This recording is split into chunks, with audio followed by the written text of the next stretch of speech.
This year called Philly Strong. God love you all. Out in the rainstorm.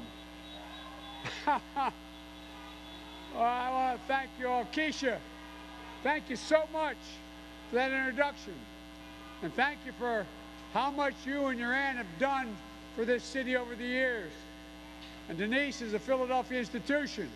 And, you know, when young people you've monitored, you've mentored, and all the folks have come along, the way you invest in the community is inspiring.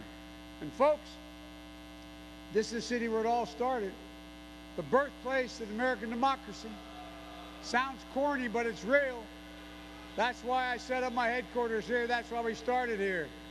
Because we learned a long time ago, every generation has to fight to keep the democracy. I never believed we'd have to fight this hard, though. I never believed it'd be this much in jeopardy. We launched our campaign over on the Oval back in May 9, 2019. But, you know, what I said then, we've been through a lot since then. What I said then is even more true today. I said what we need is a president who's willing to lead, who will insist on dramatic change for our children's sake. The single most important thing we have to do is accomplish these things. In order to get them done, we have to defeat Donald Trump. Folks, I'm honored to have with me in that fight so many wonderful friends who are here tonight, including my good friend, and he's been a good friend. His dad was a friend, his mom's a friend, his wife's a friend, the whole family, because I'm from Scranton, senator from Scranton, a guy named Bobby Casey. He's a great friend. And I want to thank Congresswoman Scanlon. Let's send her back to the House on Tuesday. And to Vice Chair Street, the Pennsylvania Dems, City Council President Clark. And look, we've had so many of you for the energy you've poured into this election. And look, I want to also recognize one of the rising stars in our party, who's been breaking his neck for me for a long time and all day today, Malcolm Kenyatta. Kenyatta, you've been so honored to have your support throughout this campaign. And I also want to thank Philly Freeway for being here and performing. I know he's heartbroken. He's heartbroken tonight with the loss of his son. I know the pain of burying a son, and he does too now, unfortunately. And it means the world to me. He chose to be here because he thinks this election is that important. But I tell you what, you got to find purpose, because when you lose a child, you know, voting is the only way we can make the world better for our children, folks. And Doc Rivers, Jill and I grew up 76ers fan. Welcome to Philly, Doc. And let's bring it home on the court and in this campaign. I've been quoting Doc Rivers, a quote he made after the shooting of Jacob Blake on the campaign trail. He asked us to imagine what it takes for a black person to love his America as much as he does, and they do, and how it is the deep love for this country that so far for too long has never fully been recognized by the rest of the country. But I think the act, you know, there's two ways. I was with Barack yesterday, Florida. There's two ways people get inspired. They get inspired by inspiring leaders who do great things like Barack, and they get inspired by really bad leaders. I'm not being facetious. When they see the bad side. We need American leadership that seeks to de-escalate tensions, to open the lines of communication, and to bring us together, to heal, to hope. As president, that's precisely what I will try to do. Philadelphia, 2 more days.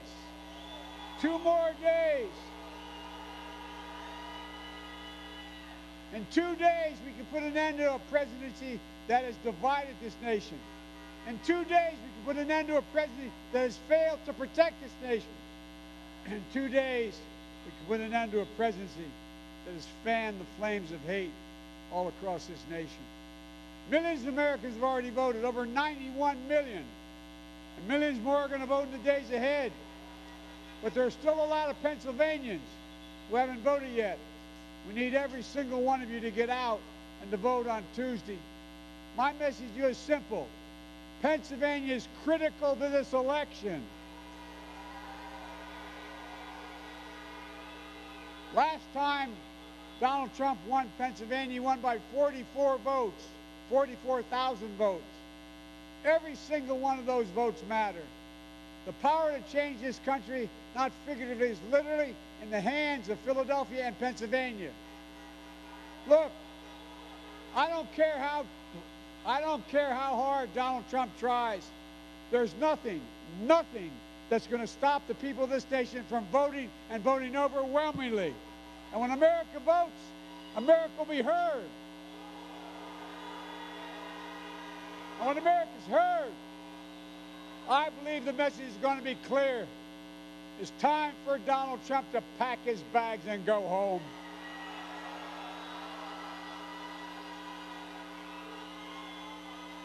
We're done with the chaos, with the tweets, with the anger, the hate, the failure, the irresponsibility. We've got a lot of work to do. And if I'm elected your president, we're going to do it. We're going to act. We're going to act to get COVID under control. On day one of my presidency, I'll put in action a plan I've been talking about for months: masking, social distancing, testing, tracing. A plan for the full and fair and free distribution of therapeutics and vaccine when we get one. Imagine where we'd be if this president just wore a mask instead of mocked it from the beginning.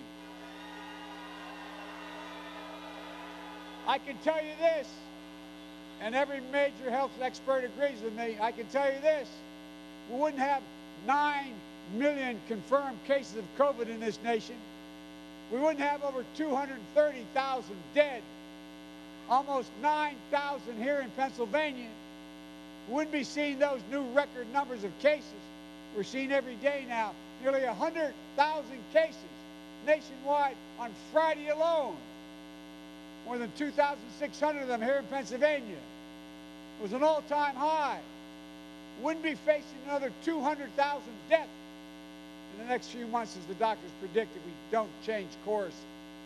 Folks, we make up 4% of the world's population. But guess what? We make up over 20% of the deaths. This president knew back in January how deadly this virus was. You may have heard me say the intelligence community briefed him on it. He said, no, I never read the briefing. Well, that didn't surprise me, that he doesn't read. But he was lying. He knew how bad it was. He hid it from the American people. He went on record. He went on record with a leading journalist. He said he knew. He knew how dangerous it was. But he lied to the American people. He knew it wasn't going to disappear. But he kept telling us a miracle's coming. It'll be gone by Easter. Goes on and on and on. He's repeatedly had the gall to suggest, just the other day, that American doctors, the people who have been on the front lines of this crisis for 9 months, along with nurses and so many others, he suggested these doctors are falsely inflating the deaths due to COVID because they want to make money. Think about that. No, I really mean it. Think about it. The people of this nation have suffered and sacrificed for 9 months. None more so than our doctors and our frontline healthcare workers. This president questioning their character, their integrity, their commitment to their fellow Americans. It's more than offensive. It's a disgrace. He's a disgrace to say it.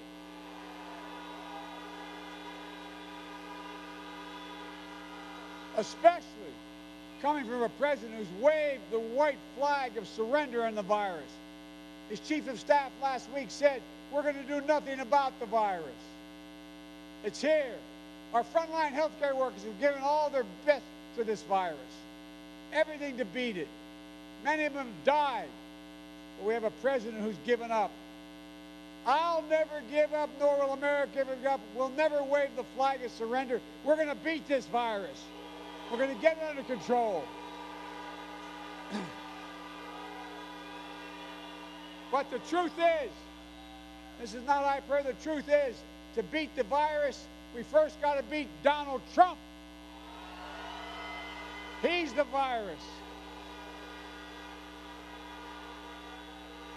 Think about it. This guy, Trump, keeps telling us what a great job and all the jobs he's created as president, what a great president he is. Well, did you know that Obama and I created more jobs in the last 3 years of our administration than the president did in his first 3 years of his before the pandemic? And how about this? Did you know Donald Trump is going to be the first president in 90 years who's going to finish his 4 years in office with fewer jobs under his leadership than when he started the presidency? First one in 90 years. That's a lot of presidents. That's a lot of crises. But only Trump is going to have fewer jobs at the end of his presidency than when he started. You see, I understand something Donald Trump doesn't. Wall Street did not build this country. You did. The working people of America built this country. The middle class built it. And unions built the middle class. Folks,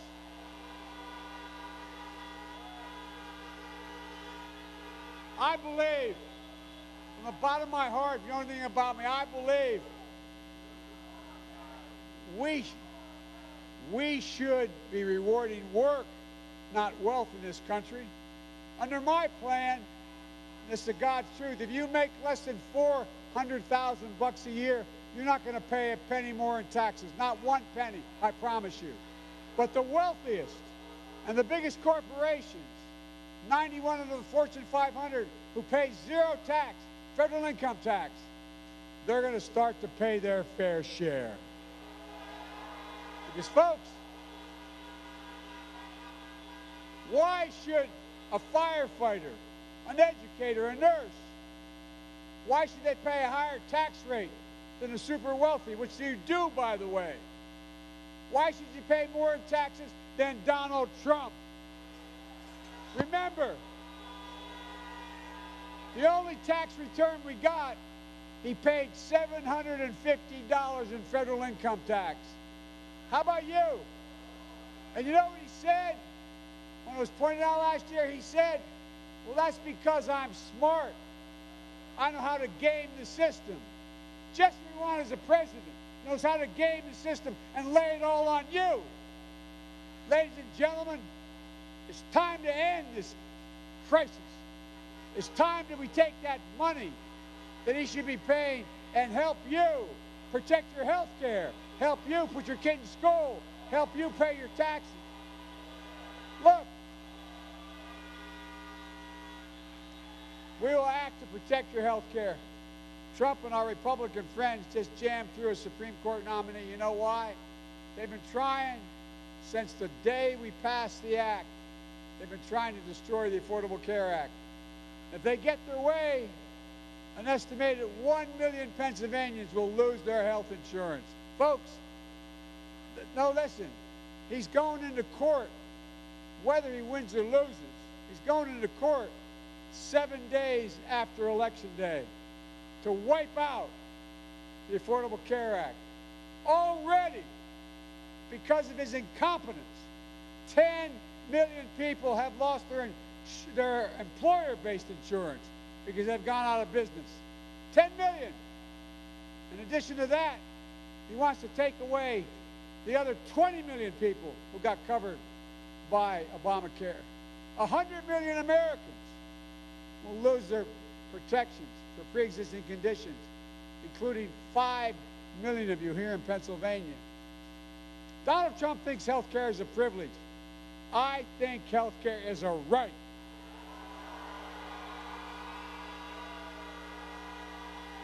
Folks, I'll not only restore Obamacare, I'll build on it so you can keep your private insurance if you choose to, or choose a Medicare-like option. We'll increase subsidies to lower your premiums, deductibles, out-of-pocket spending, reduce prescription drug prices by 60%. You say, Joe, how are you going to do that? By making sure he and the multimillionaires start paying their taxes so you don't have to spend as much. And by the way, It has been confirmed by all places. Wall Street, Moody's on Wall Street said Biden's plan will create 18.6 million jobs, good-paying jobs. Will increase the GDP by $1 trillion more. We're going to make sure we keep protections for the people with pre-existing conditions. Meanwhile, something's gone unnoticed with all his lies and all the misrepresentation. He has announced that, in fact, if he gets elected, he's going to change the way we fund Social Security. The actuary of Social Security, full-time at the Social Security Administration, says if Donald Trump's plan, were he to be reelected, gets put in place, it will bankrupt Social Security by 2023. This is a guy with a lot of heart, isn't he? This is a guy. Tell that to your parents and grandparents. Look, folks, you have my word. I'll protect Social Security, Medicare, and Medicaid, and make sure your health care is covered. But, folks, look, he's done a lot of really stupid, mean things. But I think there's nothing worse that he's said or done than the way he's spoken about those of you who served in uniform. Guess what, man? He talks about you being losers and suckers. My son, Bo Biden, who was the Attorney General of the state of Delaware, gave up that job to volunteer to go to Iraq for a year, won the Bronze Star, the Conspicuous Service Medal in Iraq. He was not a loser. He was not a sucker. He was a patriot. Just like your sons, your daughters, your parents, your grandparents have served. This president portrays himself as a tough guy, macho man. Give me a break. But this is a president who won't even stand up to Vladimir Putin for putting bounties on the head of American soldiers serving in Afghanistan. He's too scared to challenge him. He's Putin's puppy. That's who he is. Donald Trump's not strong. This makes me angry. Donald Trump's not strong. He's weak. He commands virtually no respect on the international stage. Think about this. When's the last time you ever heard of a president showing up to the UN and being laughed at by the entire international community? A president who showed up, I'm not making this up, a president who showed up at our NATO meeting where our NATO allies, the heads of state of our NATO nation, were making fun of him. This is a president who not only doesn't understand sacrifice, he doesn't understand courage, the physical courage it takes to serve in uniform. Maybe that's why the 6 generals, most 4-stars and admirals who worked in the administration have since left and said he's unfit to be the commander-in-chief. That's never happened before.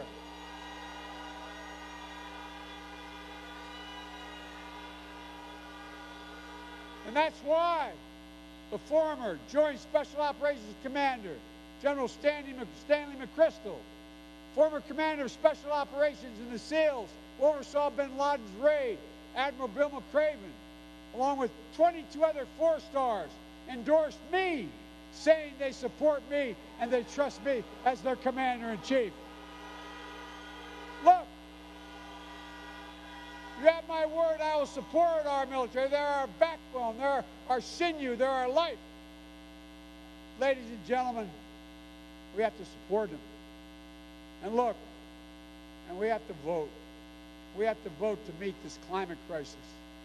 You know, Donald Trump, when he hears climate, he thinks hoax. I see it being about jobs, health care, and safety. The impacts of climate change too often fall disproportionately on communities of color.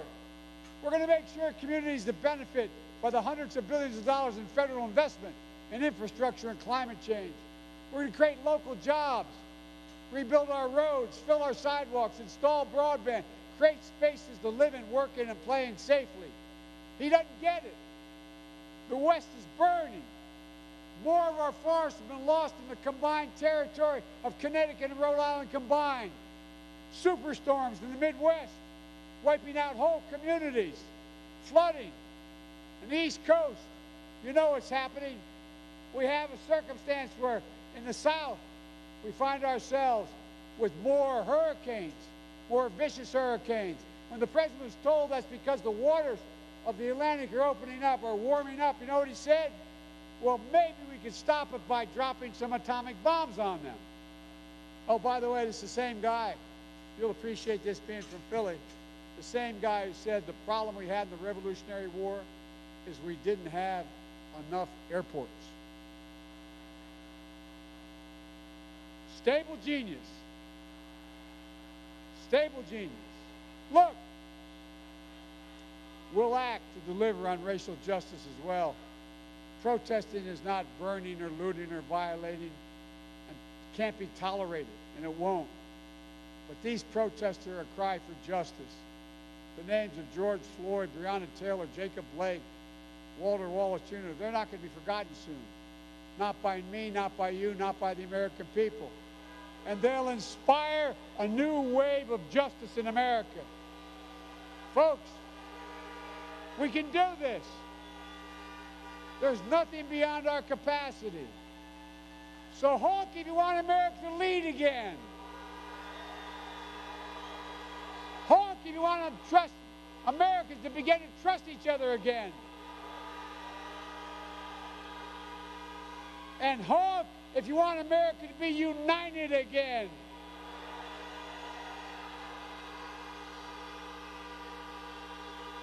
Folks, we can't afford 4 more years of Donald Trump.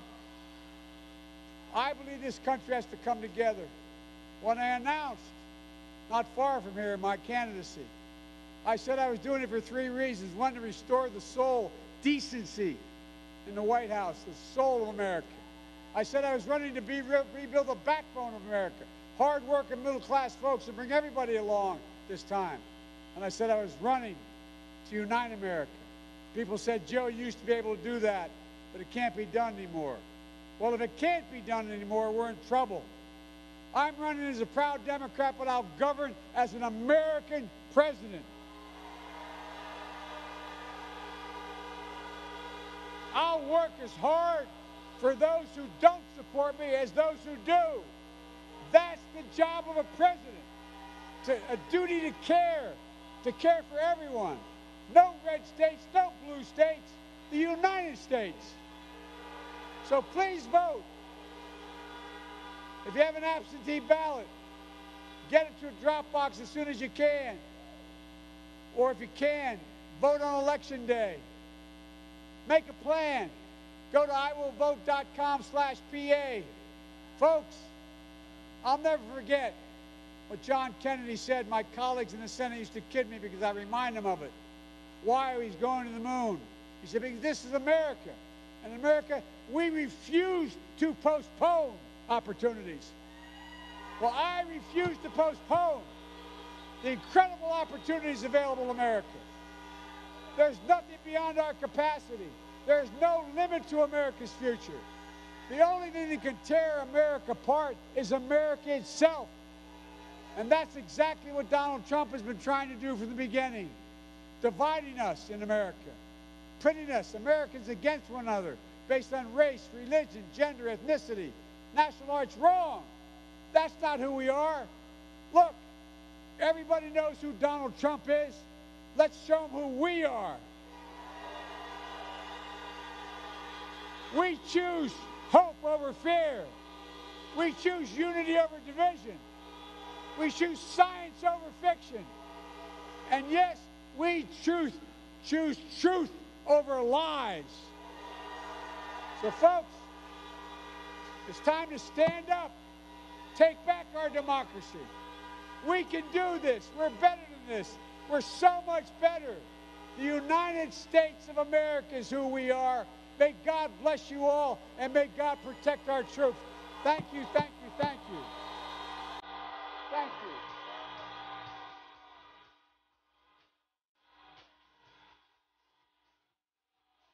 Thank you, thank you, thank you. Folks, one more thing. Every time I'd walk out of my grandpa's house up in Scranton, he'd yell, Joey, keep the faith. And my grandmother, if she's alive, she knows. She'd say, Joey, no. Spread it. Go spread the faith. We can do this.